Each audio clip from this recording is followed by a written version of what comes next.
it's Josh here from JDG Estate Agents, and this month's area focus is in the LA1 area of Lancaster. Today I thought I'd have a look at some of the historical things in this area.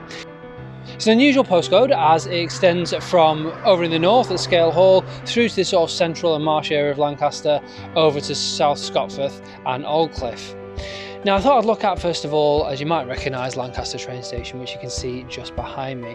Now it's only the western side of this which is listed, but the whole thing has some great features throughout. It was actually built, as you might remember from one of my previous history videos, when the Preston line was extended to Carlisle in 1846, and it replaced the Penny Street station, which was based up near the hospital, which was then turned into nurses' homes.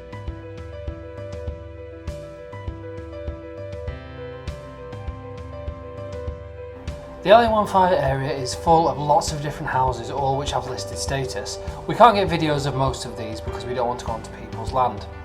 This particular property is called Underfell, and it's a notable Lancaster residence steeped in history.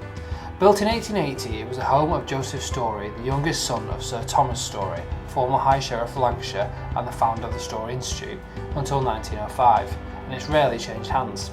The painter laureate Samuel Johnson Lamorna Birch, and a protege of Joseph Story, used attic rooms as a studio during his stay in Underfell, wrote over 2,000 letters detailing his time in the north of England.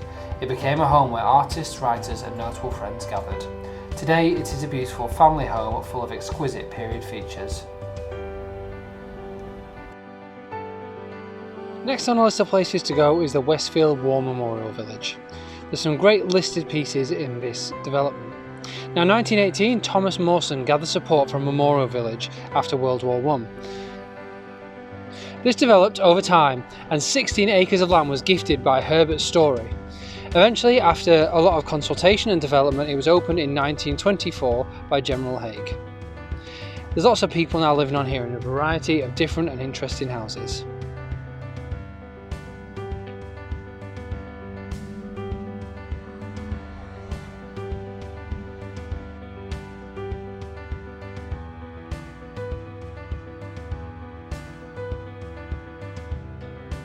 In the centre of the development is this amazing Westfield War Memorial sculpture. It was designed by Jenny Delahunt and is made out of bronze and sandstone, and was fitted in 1926, not long after the development opened. It is listed because of its rarity, partly because it was designed by a woman, but also because it depicts a wounded soldier, which is not often something you see in these kind of memorials. It's Grade 2 listed to make sure it's kept protected.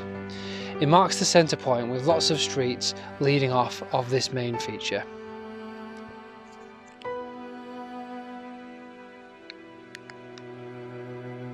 Our next property is north of the river, and it's also a historically listed building that has seen better days. Originally built in the 1700s, this was Scale Hall Farmhouse and was part of Scale Hall Farm. Over the years it's had many different uses, and in 1985 it became Scale Hall Country Club. After this it became the tavern and was a popular bar and restaurant for a little while, but unfortunately in 2015 it closed down. It has some amazing original features, but following a fire not so long ago, unfortunately there's been a lot of damage to the inside of the property. Who knows what's round the corner for this listed building? We'll have to keep an eye out and see what happens.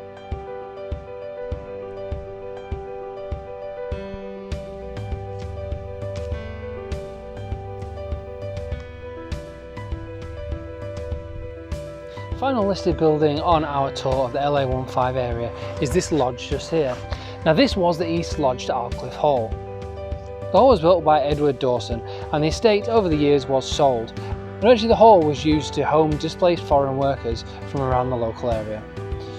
Over the years the hall went into ruin and was eventually demolished, but the lodge just behind me here from 1827 has still survived and is now a Grade 2 listed building.